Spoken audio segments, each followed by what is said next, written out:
और बड़ी खबर आपको हम दे रहे हैं, अभी आधिकारिक तौर पर बता रहे हैं आपको, एनसीबी रिया को जेल भेजने की मांग करेगी, यानी रिमांड की मांग नहीं करने जा रही है एनसीबी, न्यायिक हिरासत की मांग करेगी। और ये खुद केपीएस मल्होत्रा जो है उनकी तरफ से हमें ये सूचना मिली है, जो डिप्टी डायरेक्टर हैं ऑपरेशंस के, उन्होंने बताया है कि एनसीबी रिया की न्यायिक हिरासत मांगेगी, रिमांड नहीं मांगेगी, कस्टडी नहीं मांगेगी नारकोटिक्स कंट्रोल ब्यूरो की टीम, जब उनको वर्चुअल कॉन्फ्रेंसिंग के जरिए अदालत के सामने पेश किया जाएगा। तो ये एक आप कह सकते हैं कि रिया चक्रवर्ती के लिए कम से कम एक राहत की बात है कि कम से कम उनकी रिमांड नहीं मांगने जा रही एनसीबी, उनके लिए जेल भेजने की मांग की जाएगी कि इनको न्यायिक हिरासत में भेज दिया जाए, जिसे जुडिशियल कस्टडी कहते हैं। तो यह मैसेज है कि उनको जेसी में भेजने की मांग एनसीबी करेगी। अब इसके बाद उनके वकील कितनी तत्परता के साथ उनकी जमानत की वकालत करते हैं जज के सामने, यह हमें देखना होगा। राजेश, चलिए अब यह बिल्कुल साफ हो चुका है और इंडिया टीवी ने यह सबसे पहले खबर दर्शकों को दी थी कि रिया चक्रवर्ती की कस्टडी की मांग नहीं करने जा रही है एनसीबी। अब दो ही विकल्प हैं सामने, या तो आज की रात वो जेल में जाएंगी अगर उनको जुडिशियल कस्टडी अदालत देती है, और कितने दिन की ये देखना होगा, या फिर उनके वकील उनको जमानत दिलाने में कामयाब हो जाएं। बिल्कुल, ये थोड़े वक्त में पता चल जाएगा सौरभ। एनसीबी का साफ कहना है कि जो पूछताछ हुई है पिछले तीन दिनों में, जो पूछताछ हुई है उसमें एनसीबी को जो इन्फॉर्मेशन चाहिए थे, जो सबूत चाहिए थे, जो बयान चाहिए थे रिया के, वो उन्हें मिल चुकी है। यही वजह है कि वो रिमांड की मांग नहीं करने जा रहे हैं, वो एनसीबी रिमांड की मांग नहीं करेंगे, वो जुडिशियल कस्टडी यानी कि न्यायिक हिरासत की मांग करेंगे। इसके बाद बेल के लिए उनके वकील सतीश माने शिंदे मूव कर सकते हैं, आज करेंगे या कल करेंगे ये देखने वाली बात होगी। एनसीबी उन्हें आज ही वीडियो लिंक के जरिए कोर्ट के सामने पेश करके जुडिशियल कस्टडी की मांग करती है या कल करती है, ये भी थोड़ी देर में साफ हो जाएगा। लेकिन ये बिल्कुल साफ है कि रिया चक्रवर्ती की मुश्किल थोड़ी सी कम हुई है कि एनसीबी ने इसमें एक खबर, किसी खबर को और आगे बढ़ा देता हूं मैं, 1 मिनट राजेश, आ रहा हूं दोबारा आपके पास। एनसीबी कस्टडी की मांग तो नहीं करेगी, रिमांड की मांग तो नहीं करेगी, लेकिन यह भी एनसीबी ने कहा है कि अगर रिया चक्रवर्ती जमानत के लिए मूव करती हैं तो एनसीबी उनकी जमानत का विरोध करेगी। यानी एनसीबी यह चाहती है कि रिया चक्रवर्ती को जेल भेजा जाए। भले उनको पूछताछ के लिए रिया चक्रवर्ती की कस्टडी की अब जरूरत नहीं है, लेकिन वो उनको जमानत देने का भी विरोध करेगी। एनसीबी चाहती है कि उनको जेल भेजा जाए। राजेश,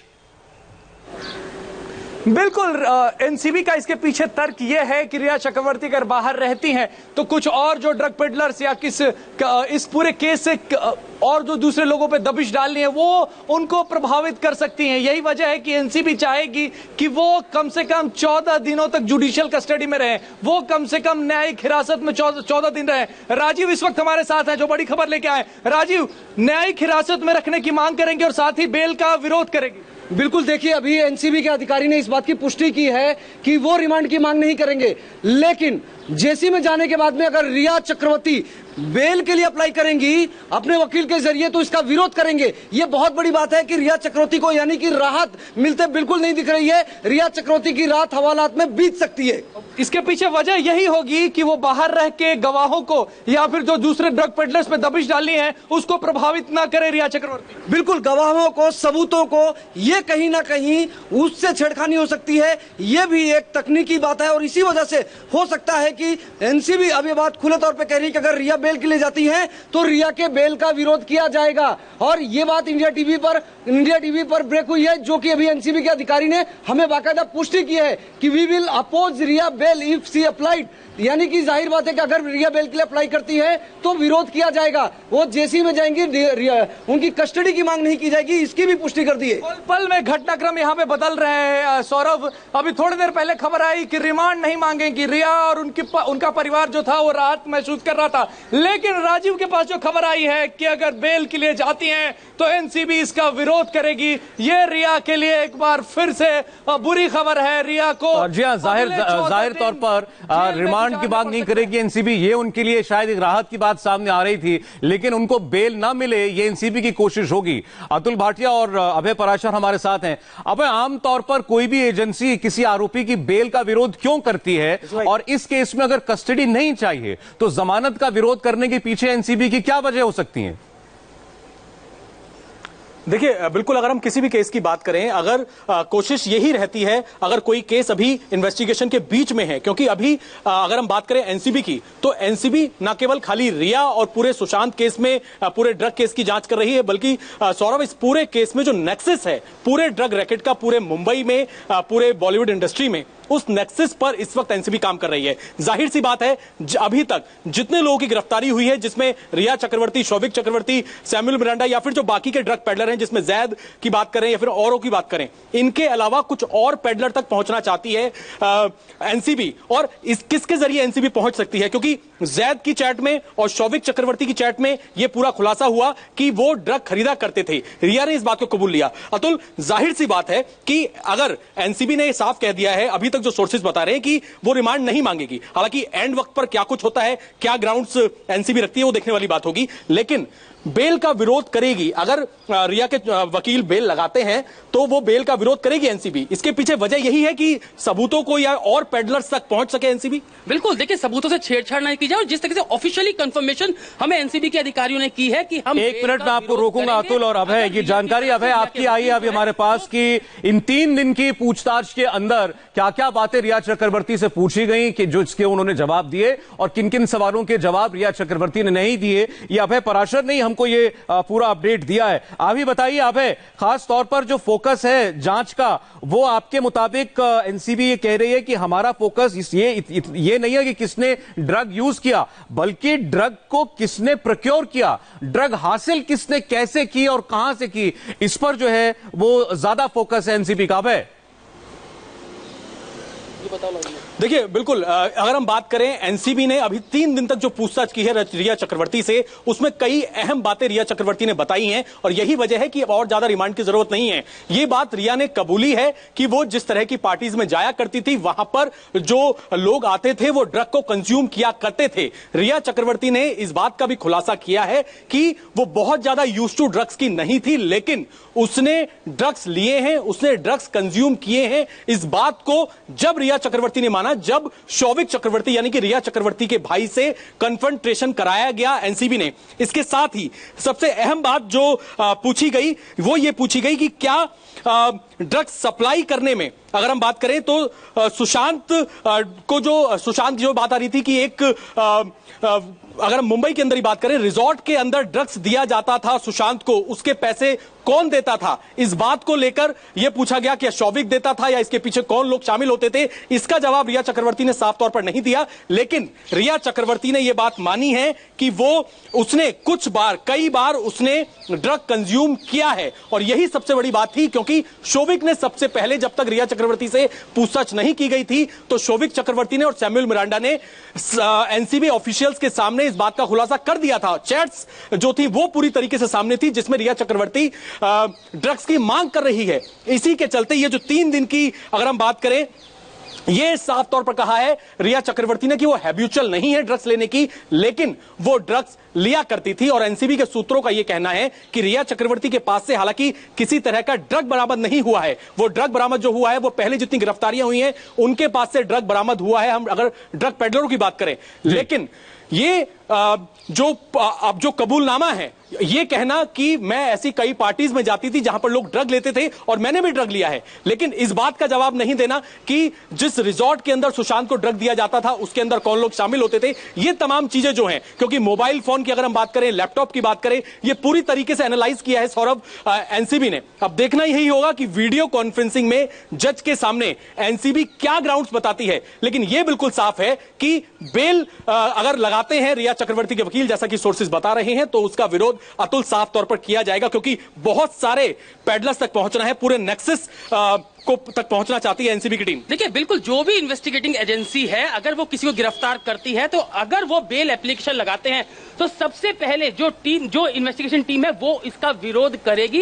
ये कानूनन है, कानून में लिखा है कि जो टीम है उसको विरोध करना ही है। लेकिन सबसे अहम यहां पर यह है कि जिस तरीके से रिमांड नहीं मांगेगी एनसीबी, ये अपने आप में काफी इंपॉर्टेंट है। अगर रिमांड नहीं मांगेगी तो रिया के वकील ये कह सकते हैं कि अगर आपको रिमांड नहीं चाहिए, आप पूरी इन्वेस्टिगेशन कर चुके, सारी पूछताछ कर चुके हो, तो क्यों ना रिया को बेल दी जाए। ग्राउंड बहुत मजबूती से रिया के वकील रखने वाले हैं। लेकिन जिस तरीके से एनसीबी ये कह रही है कि हम बेल अगर लगाते हैं तो उसका विरोध करेंगे, देखने वाली बात ये होगी अब यहाँ पे कि अगर 7:30 बजे जब वीडियो कॉन्फ्रेंसिंग शुरू होगी तो किस तरीके से एनसीबी अपना पक्ष रखती है और किस तरीके रिया के वकील जो है वो उसकी अगर जमानत एप्लीकेशन लगाते हैं, बेल लगाते हैं, तो किस तरीके से जो जज है वो उसके ऊपर सुनवाई करते हैं। क्या उसको चलिए ठीक है। अब एक बार दर्शकों के लिए अभी तक जो अपडेट हमारे रिपोर्टर्स दे रहे हैं, इस खबर पर सबसे ज्यादा ऑथेंटिक खबरें आपको हमारे रिपोर्टर्स सारे दे रहे हैं, चाहे मुंबई से हो या दिल्ली से हो, हॉस्पिटल से, जहां इस वक्त रिया चक्रवर्ती मौजूद है। इस वक्त एनसीबी के मुंबई के दफ्तर पर राजीव मौजूद हैं, राजेश मौजूद हैं, और दिल्ली से एनसीबी से जुड़ी अपने कॉन्टैक्ट से इंफॉर्मेशन निकाल रहे हैं अभय और अतुल। अभी तक की खबर यह है कि रिया चक्रवर्ती गिरफ्तार है, मेडिकल एग्जामिनेशन चल रहा है उनका।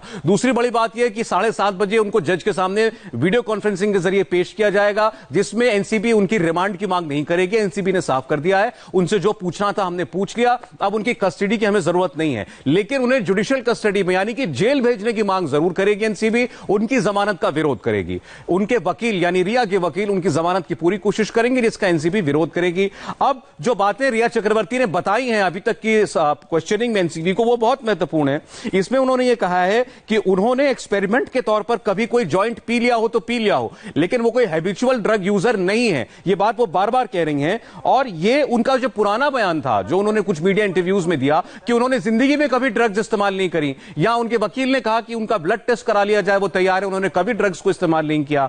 एनसीबी की पूछताछ में उन्होंने स्वीकार किया कि उन्होंने एक्सपेरिमेंट के तौर पर कभी यूज किया होगा, लेकिन वो हैबिचुअल इसकी नहीं है। लेकिन जो 3 सवालों के जवाब वो नहीं दे पाई हैं, एनसीबी ने हमको साफ साफ बताया है कि इन 3 मुद्दों पर खामोश नहीं, या उन्होंने साफ जवाब नहीं दिया। पहला ये कि क्या उनके माता पिता के घर पर ड्रग सप्लाई की जाती थी, उनके इसका जवाब उनको एनसीबी को नहीं मिला है। दूसरा, क्या सुशांत जब मुंबई के रिजॉर्ट में था, वाटरस्टोन रिजॉर्ट में, तो क्या सुशांत ने वहां पर ड्रग्स इस्तेमाल करी? इस बात का जवाब भी रिया ने नहीं दिया, क्योंकि उस रिजॉर्ट में सुशांत को रिया ही लेकर के गई थी। और तीसरा सवाल जिसका जवाब नहीं मिला एनसीबी को, यह है कि ड्रग्स के लिए पैसे या पेमेंट कौन करता था, ये खुद रिया करती थी या उनका भाई शौविक चक्रवर्ती करता था। ये इन 3 सवालों के जवाब एनसीबी को नहीं मिले हैं। और राजीव एक खबर हमें और दे रहे हैं, वो ये है कि विरोध करने की एक वजह और भी होगी उनकी बेल की, एनसीबी की, कि अगर अभी आगे की जांच में कोई और इंफॉर्मेशन मिलती है तो फिर दोबारा रिया चक्रवर्ती को बाकी आरोपियों के सामने बैठा करके पूछताछ उनसे करनी पड़े। इसलिए इससे अच्छा कि उनको जमानत दी जाए, वो अगर जुडिशियल कस्टडी में रहेंगी तो तब उनकी रिमांड की मांग आसानी से कर पाएगी एनसीबी। इस खबर पर राजेश और राजीव आपको और अपडेट देंगे। जी राजेश। बिल्कुल, राजीव ने अब यह खबर दी है कि एनसीबी के अधिकारियों से ताजा जो जानकारी मिली है कि जमानत का विरोध इसलिए करेंगे ताकि अगर कस्टडी की दोबारा जरूरत पड़ती है तो एनसीबी हासिल कर सके। और क्या बताया एनसीबी के अधिकारियों ने राजीव? देखिए, 2 बड़ी बात है। एनसीबी पहले कह रही कि उन्हें कस्टडी की जरूरत नहीं, क्योंकि 3 दिनों में उन्होंने 21 घंटे की पूछताछ की है और अभी तक की स्थिति में वो काफी है। ऐसे में वो कस्टडी नहीं मांगेगी। रिया इसका मतलब है कि जेसी में जाएंगी, जुडिशियल कस्टडी में। लेकिन जुडिशियल कस्टडी में अगर कोई आरोपी जाता है तो वो बेल के लिए अप्लाई कर सकता है। लेकिन यहां पर भी एनसीबी का एक पूरा स्टैंड है कि वो रिया के बेल का विरोध करेंगे। क्यों करेंगे वो भी बता रहे हैं। एनसीबी ने बाकायदा इंडिया टीवी को स्पष्ट तौर पर यह बात कही है कि रिया अगर जेसी में रहेंगी तो दोबारा कस्टडी की अगर जरूरत पड़ेगी, अगर कोई अतिरिक्त इंफॉर्मेशन निकलकर सामने आती है जांच में, या दोबारा गवाहों के सामने बैठाने की जरूरत पड़ सकती है, तो आमने सामने दोबारा एग्जामिनेशन की जरूरत पड़ेगी, तो इन चीजों में रिया की जरूरत पड़ेगी। इसलिए रिया को जेसी में रहना बेहद जरूरी है। और ये बात अब एनसीबी खुलकर कह रही है, अपना स्टैंड क्लियर कर दिया एनसीबी ने। ऐसे में रिया के लिए राहत मिलते नहीं दिख रही है। रिया को हवालात में रात गुजारनी पड़ेगी। हो सकता है कि पूरे 14 दिन की जो जेसी हो, पूरे 14 दिन और कस्टडी में रहे जज की। बिल्कुल, जो अब तक चीज आप और राजीव और क्लैरिफाई कीजिए, उनसे जो बयान इतनी जानकारियां आप लोग दे रहे हैं, इतना और बताइए कि ये जो पेशी होगी वर्चुअल कॉन्फ्रेंसिंग के जरिए रिया की 7:30 बजे, क्या उसी पेशी में रिया के वकील भी मौजूद होंगे, या रिया की अगर जमानत की मांग की जाती है तो उसके लिए अलग से मूव करना पड़ेगा? देखिए, उस पेशी में उनके वकील मौजूद होंगे, क्योंकि उनके वकीलों को सूचना दे दी गई है। तो वीडियो कॉन्फ्रेंसिंग में उनके वकील मौजूद होंगे और जैसे ही जेसी दे दी जाती है, जुडिशियल कस्टडी ग्रांट करता है मजिस्ट्रेट, उसी के तुरंत बाद जो है वो वकील जो है वो बेल के लिए एप्लीकेशन मूव करता है। उसके बाद सुनवाई कब होगी ये डिपेंड करता है मजिस्ट्रेट पर। क्या वो उसी वक्त सुनवाई करना चाहते हैं या फिर बाद में सुनवाई करना चाहते हैं, ये मजिस्ट्रेट पर डिपेंड करेगा। अगर सुनवाई होती है तो एनसीबी ने साफ स्टैंड लिया है कि वो उसका विरोध करेगी। तो आपका जो सवाल है, वकील मौजूद रहेंगे, अगर जेसी ग्रांट होती है उसके बाद बेल एप्लीकेशन मूव करेंगे। सौरभ, चलिए ठीक है, आप जरा साइन हॉस्पिटल का हम रुख करते हैं। रिया चक्रवर्ती का मेडिकल एग्जामिनेशन और उनका कोरोना टेस्ट वहां पर लगभग 50 मिनट के करीब हो चुका है। वहां पर इस वक्त रिया चक्रवर्ती को पहुंचे हुए दिनेश मौर्य इस वक्त बाहर ही खड़े हुए हैं। दिनेश, घंटा होने को आया है, ये मेडिकल एग्जामिनेशन जारी है। आपने सचिन ने कहा था कि 1 घंटा या उससे कुछ ज्यादा वक्त लग सकता है। जी बिल्कुल, देखिए अभी भी हम इंतजार कर रहे हैं। सायन अस्पताल के जो डीन है उनसे हमारी बात हुई और साथ ही में जो एनसीबी के बड़े अधिकारी उनसे हमारी बात हुई। उन्होंने अब तक जो है जो कोविड टेस्ट कराया गया रिया का, उसको लेकर अब तक क्या रिजल्ट आया इस बारे में आधिकारिक कोई जानकारी जो वो साझा नहीं की, इसलिए हमें थोड़ा इंतजार करना होगा कि एग्जैक्टली क्या कोविड रिपोर्ट में निकल कर सामने आता है। और उसके अलावा मेडिकल जो चेकअप होता है, रूटीन चेकअप होता है, जिसके लिए उन्हें यहाँ पर लाया गया था, वो यहाँ पर लगभग पूरा हो गया। अभी भी यहाँ पर हलचल नहीं दिख रही थी, यानी कुछ देर शायद थोड़ा और वक्त लग सकता है। लेकिन यहाँ पर जो कॉन्वॉय देखिए ये तैयार हो रहा है, तो हमें थोड़ा सा लग रहा है यहाँ पर हलचल हो रही है। यहाँ पर पुलिस की जो गाड़ी कॉन्वॉय में आई थी वो जो है अब यहाँ पर तैयार हो रही। लगता है कि शायद रिया चक्रवर्ती निकलने वाली। यहाँ पर देखिए किस तरह से जो सिक्योरिटी इंचार्ज है सायन अस्पताल के, वो यहाँ पर उनके हलचल देख रहे हैं। यहाँ पर मेन गाड़ी जो है कॉन्वॉय की जो मुख्य गाड़ी थी, उस गाड़ी में जो है ड्राइवर बैठ चुके थे। यहाँ पर शायद जो टेस्ट जो प्रक्रिया थी मेडिकल जांच की वो लगभग पूरी हो गई और शायद निकलने वाली, इसीलिए कॉन्वॉय गाड़ी के जो ड्राइवर है वो अलर्ट हो गए। साथ ही में रास्ता जो इस पूरे अस्पताल का वो क्लियर कराया जा रहा है। तो अब से कुछ ही देर बाद जो है वो रिया यहाँ से निकल सकती है, इसका अनुमान लगाया जा रहा है। लेकिन सबसे अहम उनका जो है देखिए एक आधिकारिक बयान मेरे पास आया है केपीएस मल्होत्रा का। उन्होंने कहा है कि अब तक कोरोना रिपोर्ट को लेकर जो है जानकारी उनके पास नहीं आई है। जो कोरोना टेस्ट कराया गया था उसको लेकर रिपोर्ट जो है अब तक जो है एनसीबी को नहीं मिला है। तो थोड़ा हमें इंतजार करना पड़े। जैसे कि हम कह रहे थे कि चूंकि काफी संवेदनशील मामला है और एंटीजन टेस्ट उनका कराया गया, तो थोड़ा समय और इंतजार करना होगा। सायन अस्पताल की तरफ से आधिकारिक तौर पर जो है वो नहीं दिए गए रिपोर्ट जो है वो अब तक एनसीबी के साथ शेयर नहीं किया गया, तो उसके थोड़ा इंतजार करना होगा। लेकिन उनका जो रूटीन मेडिकल चेकअप जो होता है किसी भी आरोपी का, वो पूरा हो चुका है। जी चलिए ठीक है, दिनेश लौटेंगे। दिनेश हमारे साथ बने हुए हैं सायन हॉस्पिटल से। हमारे साथ मुंबई में एनसीबी दफ्तर से राजीव और राजेश है। हम इसके अलावा दिल्ली से आपको एनसीबी से जुड़ी सारी खबरें दे रहे हैं अतुल भाटिया और अभय पराशर। हमारे सारे सहयोगियों के पास हम लौटते हैं एक बहुत छोटे से ब्रेक के बाद।